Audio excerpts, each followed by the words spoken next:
Buenos días a todos. Primero agradecer al Instituto de Promoción de la Carne y a los propietarios del establecimiento por habernos invitado a participar. Y el tema que me toca desarrollar en esta oportunidad es el autoconsumo de silajes, de sorgo, de maíz. Y que nosotros lo hemos titulado como una tecnología vigente. Para empezar a hablar, o para que se entienda, mejor dicho, lo que voy a ir comentando más adelante respecto a las pautas de manejo que hay que tener para desarrollar de manera eficiente esta herramienta tecnológica, primero voy a hacer algunos comentarios específicos del proceso de producción de silajes, como para que los tomemos como herramientas y podamos entender después a lo que nos referimos. Nosotros sabemos que el silaje es una forma de conservar forraje húmedo, y debido a que el forraje tiene humedad, la forma en que se conserva a lo largo del tiempo es por la acidificación del medio. Bueno, esa acidificación que se produce en el medio para poder conservar el forraje depende o requiere básicamente de 4 aspectos. Esos aspectos son el contenido de azúcares solubles que tiene la planta, que son los que van a utilizar los microorganismos para como nutrientes y producir la fermentación. Va a necesitar de bacterias lácticas, que son los que van a degradar esos azúcares solubles. Va a necesitar una determinada humedad que tenga el forraje, porque es el entorno en donde se desarrollan las bacterias. Y va a necesitar condiciones de anaerobiosis, es decir, ausencia de oxígeno. Y esto es clave para entender después algunas pautas de manejo que vamos a mencionar. Esas condiciones de anaerobiosis, que son necesarias para que se produzca la fermentación, se pierden inevitablemente cuando nosotros abrimos la estructura del silo para empezar a suministrarlo. En ese momento, al abrir el silo, el material conservado entra en contacto con el oxígeno nuevamente y se inicia un proceso de pérdidas que son inevitables. Esas pérdidas se producen simplemente por generar condiciones de anaerobiosis para que actúen microorganismos que deterioran el silaje. ¿Cómo lo deterioran? Consumiendo los azúcares solubles que todavía quedan en la estructura del silo y también consumiendo algunos ácidos que se han producido durante el proceso de conservación. Bueno, esas pérdidas son pérdidas en cantidad y en calidad. Decíamos que son en calidad porque estos microorganismos consumen azúcares que son los que nosotros necesitamos para alimentar a los animales. Esa es una pérdida en calidad. Y esos azúcares también forman parte de la materia seca del cultivo y por lo tanto se producen pérdidas en cantidad también. Y lo bueno y lo malo al mismo tiempo es que esas pérdidas dependen del manejo que nosotros realicemos del proceso de extracción y suministro. ¿Y por qué digo malo y bueno al mismo tiempo?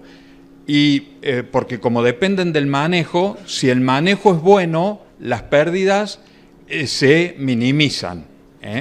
Pero si el manejo es malo, las pérdidas no tienen techo. Se puede perder muchísima cantidad de material, tanto en calidad como en calidad. Y otro aspecto importante es que, la eficiencia con que se maneja el sistema o se maneja la extracción y el suministro no dependen necesariamente del sistema elegido. Nosotros sabemos que hay, o básicamente los dividimos en dos a los sistemas de extracción. Un sistema de extracción mecanizado, que es utilizar todo el equipamiento que existe para el proceso de extracción y suministro del silaje, palas, fresas, mixer, o un sistema de extracción no mecanizado, que es el del autoconsumo, al que después me voy a referir. Entonces, la elección del sistema no determina la eficiencia del sistema, sino que depende del manejo que nosotros hagamos de eso. Y a eso me voy a referir en adelante. Fíjense, este es un sistema de extracción mecanizado, donde nosotros estamos extrayendo el forraje del silo utilizando distintos elementos, palas, fresas, etc. Y fíjense que en esas imágenes que ustedes están viendo de la extracción, este equipamiento está trabajando excelentemente bien. Fíjense cómo la pared del silo que el material está tocando se mantiene compactada. ¿Y cuál es la importancia de mantener compactado el silo? Mantener las condiciones de anaerobiosis que habíamos mencionado antes. Pero uno también puede utilizar el equipamiento de esa manera, digamos, extrayendo, y fíjense que están trabajando con una pala y fíjense el nivel de pérdida que se está generando en torno a esa estructura. Se está aflojando mucho la estructura del silo, hay material que empieza a derramarse por fuera que después normalmente no se recoge y todo eso empieza a acumular pérdidas, aún utilizando equipamiento. Fíjense esa carga del silo, del mixer, con una pala, una carga perfecta dentro del mixer, bien colocado la pala sobre el medio en el mixer. Fíjense las pérdidas de silaje que hay abajo, nulas. Pero también uno puede utilizar un mixer y una pala y cargarlo de esa manera. ¿Se entiende? Entonces, a eso hacemos referencia que la eficiencia con que se maneja el sistema no depende del sistema elegido. Y lo mismo pasa con la entrega en los comederos. Fíjense esos modelos, comederos amplios donde el alimento entra perfectamente bien, no hay pérdidas, el mixer cargando o descargando el silo sobre el centro de los comederos. Fíjense las pérdidas que hay en torno a eso, un rodeo de vacas comiendo ahí y las pérdidas bajísimas. Pero también uno puede entregar el silo en los comederos y producirse esas situaciones, ¿no es cierto? Todo esto va generando pérdidas. Por eso insistimos en que no necesariamente la presencia de equipamiento significa eficiencia, pero hemos visto que sí se puede manejar muy bien. Otros aspectos que tenemos que tener en cuenta cuando hablamos de la utilización de equipamiento son los costos de producción que genera el uso de ese equipamiento. Inversiones, inversión para la compra o la adquisición, costos de mantenimiento, reparación, costos de combustible, la compra o la construcción de comederos para entregar eso, costos en personal y el tiempo de ocupación del personal en torno a ese proceso de extracción y suministro. Y otro aspecto importante son que las emisiones de gases aumentan, me refiero a aumentan en relación al modelo con que lo quiero comparar, no que estos modelos produzcan altas emisiones, me refiero que son mayores simplemente porque hay producción de dióxido de carbono debido a la utilización de combustible por disponer de un equipamiento necesario para poder trabajar con esto. Y en el otro extremo, o el otro modelo que nosotros queremos comentarles y hacer algunas consideraciones, es este sistema de extracción no mecanizado o sistema de autoconsumo. Fíjense que en las fotos van a poder ver que esto se utiliza tanto con animales de recría o de engorde como con rodeos de vacas. Muy importante como herramienta la utilización del silaje para el mantenimiento de la vaca durante el periodo de invierno y salida del invierno. ¿Y en qué se basa este sistema? Este sistema se basa en que los animales acceden al alimento en forma libre y voluntaria.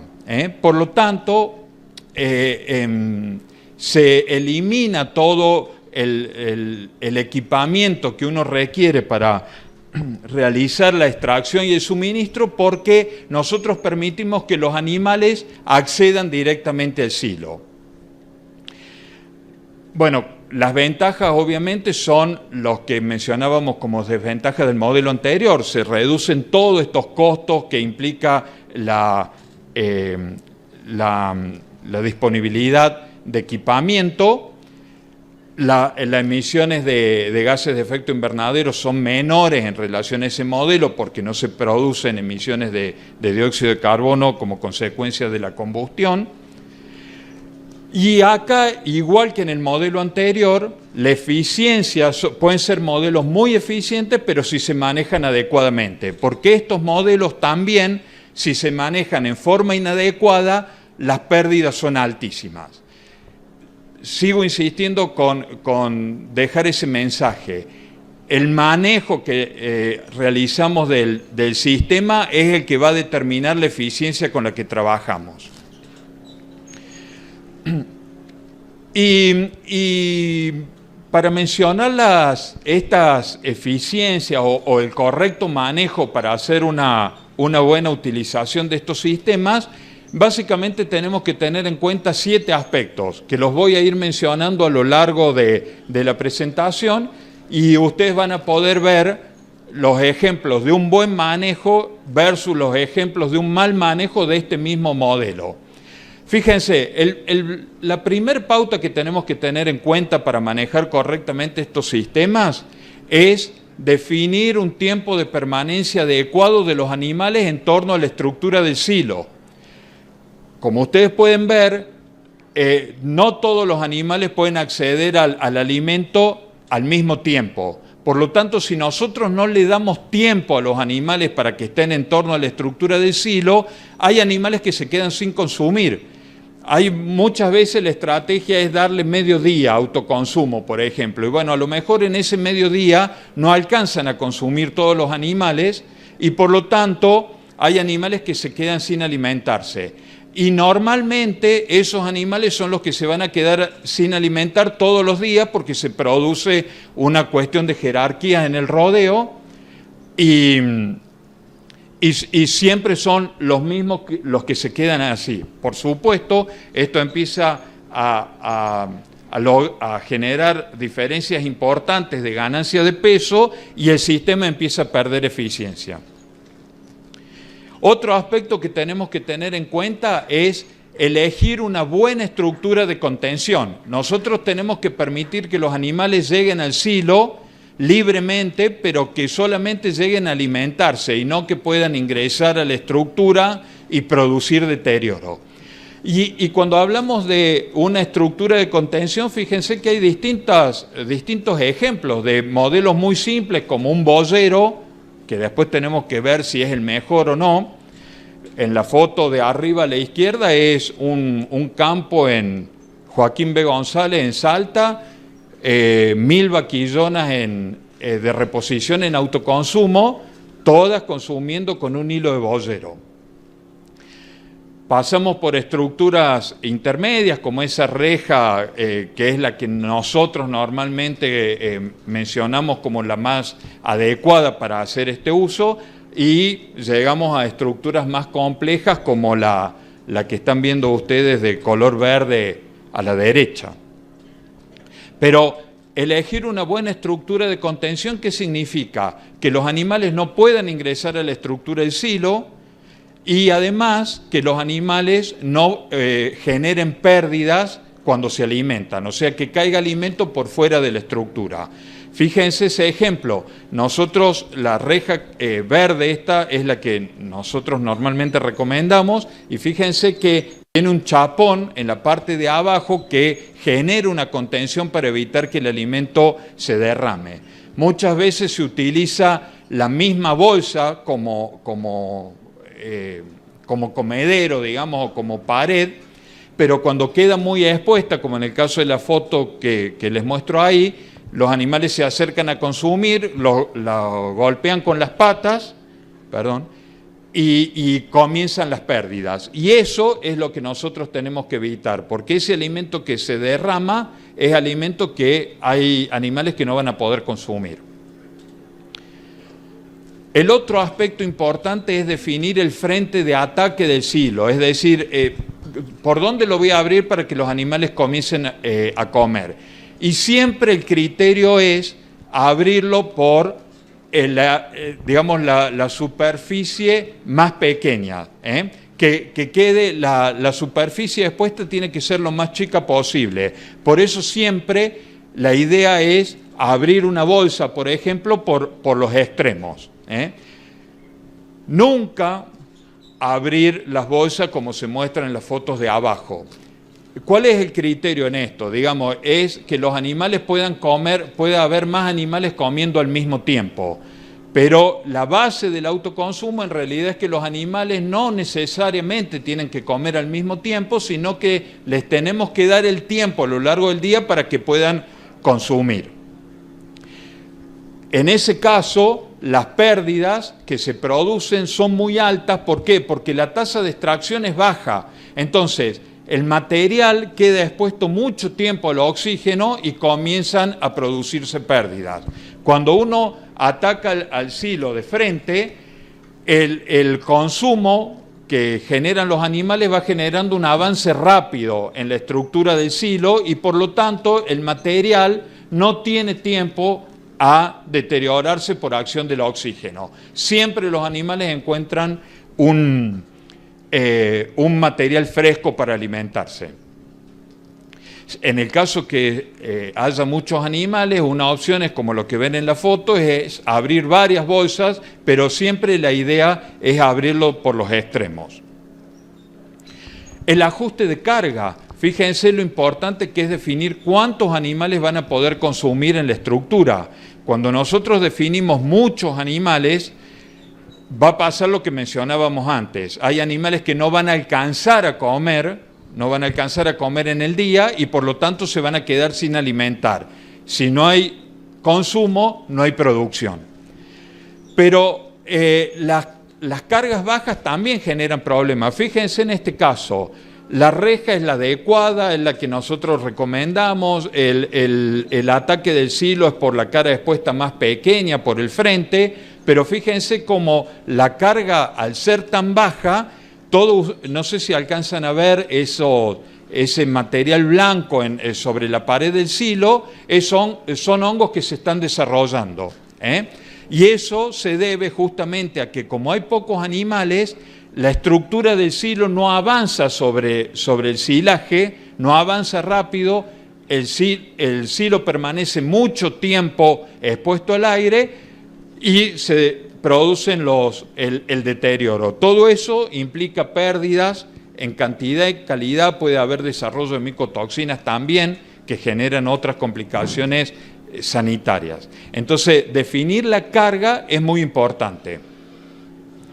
Otro aspecto es esto de la permanente disponibilidad. Ustedes pueden ver en la foto donde se ve la reja roja que a medida que los animales van consumiendo, la pared del silo se va alejando de la reja. Llega un momento que los animales no la alcanzan y si nosotros no corremos esa reja quedan varias horas sin alimentarse.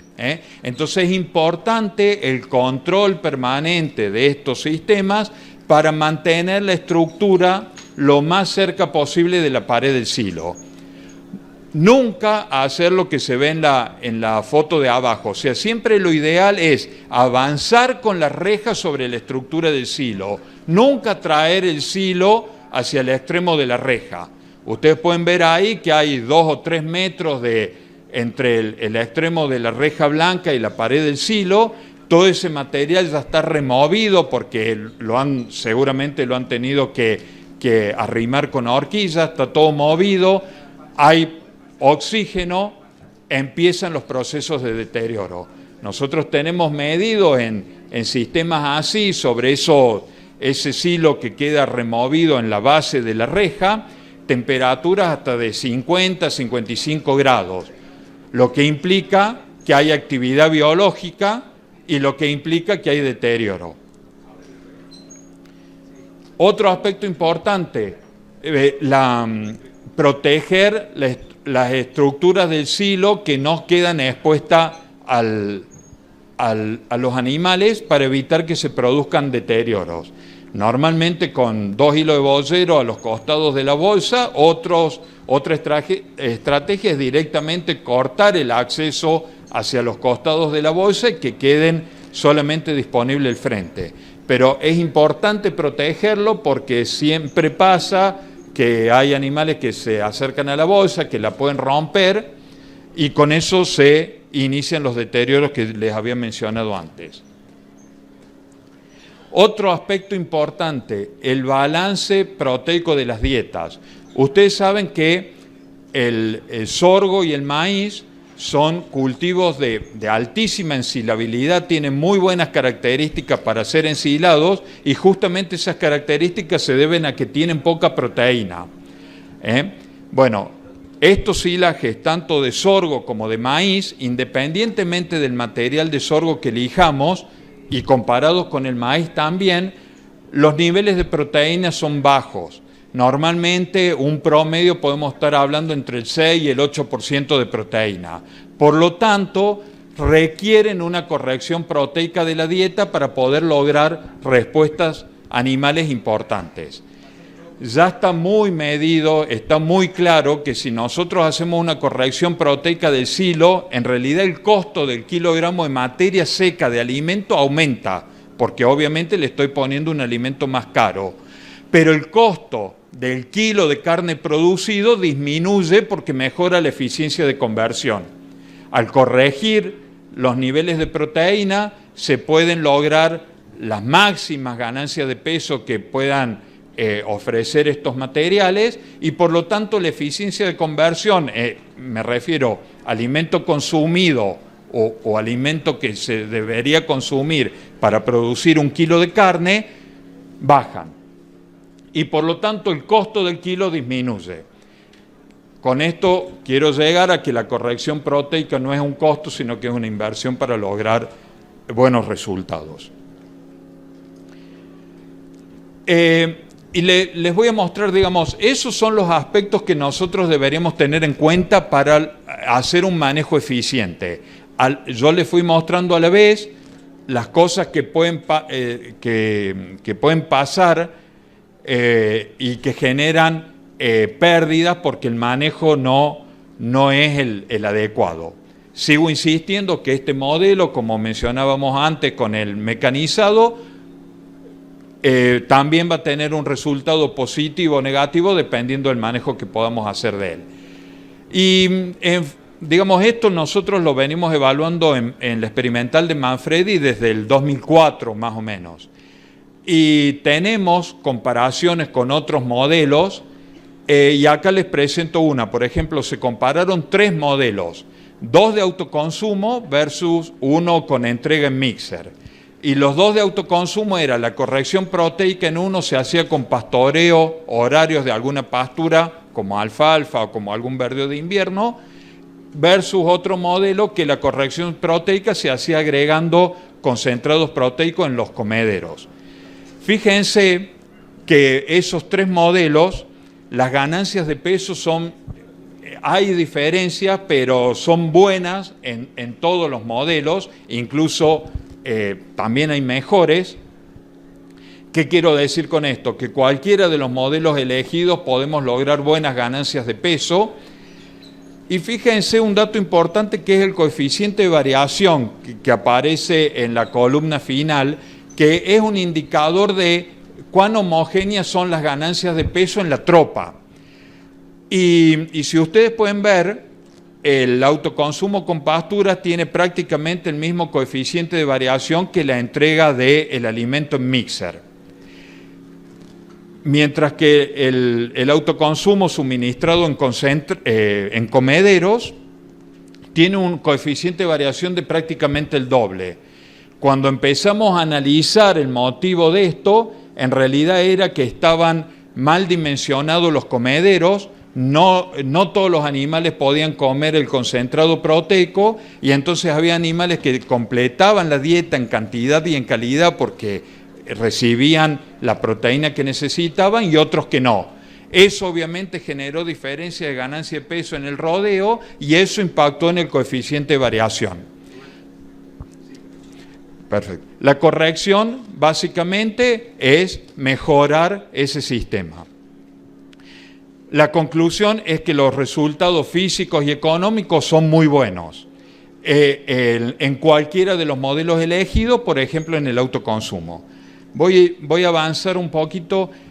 Nosotros estamos trabajando hoy en la experimental, hay un modelo de recría en autoconsumo y en función de estas cuestiones que yo les mencionaba de la suplementación, la importancia de corregir y la importancia de cuidar el aspecto de los comederos, estamos evaluando un suplementador automático. Esto es una fabricación cordobesa. Y básicamente los supuestos de esto por los que lo estamos evaluando es que cada animal puede recibir el suplemento adecuado. No damos el suplemento promedio que debería recibir el animal promedio de la tropa, sino que podemos corregir bien la dieta y a cada animal darle el concentrado que requiere. Por lo tanto, mejoramos o maximizamos la respuesta de cada animal. Y estos son los supuestos con los que estamos evaluando este suplementador. Y por lo tanto hay un ahorro de alimento. Otro aspecto es que como se elimina la competencia, no hay efecto de competencia porque cada animal entra y consume. Es un sistema práctico porque se carga en la tolva, tiene una tolva para 500 kilos, entonces se carga prácticamente una vez a la semana y los animales consumen directamente. Y también hay un efecto sobre el consumo, creemos nosotros, porque muchas veces cuando uno entrega el concentrado en comedero, cuando va a dar el concentrado ve que los animales ya están hace rato en los comederos esperando que se le entregue el alimento. Eso significa que no estuvieron consumiendo y eso significa pérdidas en respuesta animal. Entonces, esto es lo que estamos evaluando ahora. También estamos empezando a analizar algunos modelos de rejas distintos que queremos evaluar. Y estos resultados que les mostraba se pueden lograr tanto con sorgo como con maíz. Todos estos resultados son con sorgo. Quiero volver a dejar el mensaje que tanto el sorgo como el maíz pueden producir altas cantidades de materia seca, incluso los distintos tipos de sorgo. No es cierto que los materiales más voluminosos producen más materia seca que los más pequeños. La materia seca la aportan los componentes de la planta y si yo tengo más grano en uno que en otro, eso puede corregir las diferencias que puede haber de materia seca. Las diferencias están dentro de los grupos, o sea, no es cierto que yo, como quiero obtener altos rendimientos, tengo que elegir un sorgo forrajero en lugar de un granífero o de un silero. Eso no es cierto. Las diferencias están dentro de los grupos, por lo tanto es importante conocer el comportamiento de los materiales específicamente. Lo que sí es cierto que la calidad está en relación al tipo de sorgo, por ejemplo. Los sorgos que más grano tienen son los sorgos que más calidad van a tener y por lo tanto son los sorgos que más respuesta animal van a conseguir. Eso sí debemos tenerlo en cuenta cuando trabajamos con sorgos. Elegir los materiales específicos en función de nuestros objetivos de producción. Muy rápido les voy a mostrar las conclusiones. Otros técnicos estuvieron evaluando, comparando modelos. El ingeniero Méndez de Villegas comparó mixer con autoconsumo y la conclusión fue que el sistema con mixer no superó, fíjense que la producción de carne fue la misma, no hubo diferencias, no superó al modelo en autoconsumo. El ingeniero Elizalde, haciendo un análisis de la viabilidad del autoconsumo, muestra las ventajas, las desventajas, hace algunas observaciones para investigaciones futuras, pero la conclusión fue que el sistema es perfectamente viable para lograr respuestas adecuadas. Lo mismo pasa con el ingeniero Fernández Meyer de Anguil. Ellos evaluaron o siguieron modelos de producción de autoconsumo de campos muy grandes y de campos familiares en la zona el norte de La Pampa, sur de Buenos Aires, y también las conclusiones fueron las mismas, que los resultados económicos que generan estos modelos, más la practicidad y la simpleza de su uso, son las que van logrando cada vez más adeptos a esta técnica. Finalmente les menciono, es importante realizar un seguimiento de cómo se va desarrollando el modelo para hacer correcciones. Nosotros en la experimental hemos desarrollado un protocolo de trabajo para que uno lo pueda implementar para hacer un seguimiento, pero básicamente hay que tener en cuenta esto: cuánto forraje tenemos, los metros de bolsa no nos dicen nada, es importante conocer la materia seca y la densidad o la compactación. La capacidad de almacenamiento de las bolsas puede cambiar hasta el 100% en función de la densidad para los mismos metros de bolsa. ¿Qué calidad tiene el forraje? ¿Cómo se está usando? Tener en cuenta, analizar las pérdidas y también tener en cuenta la respuesta animal. Todos estos aspectos son los que nosotros vamos siguiendo en el protocolo para poder hacer un seguimiento eficiente del sistema. Bueno, y por último les menciono, estos son los técnicos que forman parte del equipo de forrajes conservados del experimental y quedamos a disposición de ustedes para cualquier cosa que quieran consultar. Bueno, muchas gracias. Muchísimas gracias, Rubén Jiménez, técnico del INTA Manfredi.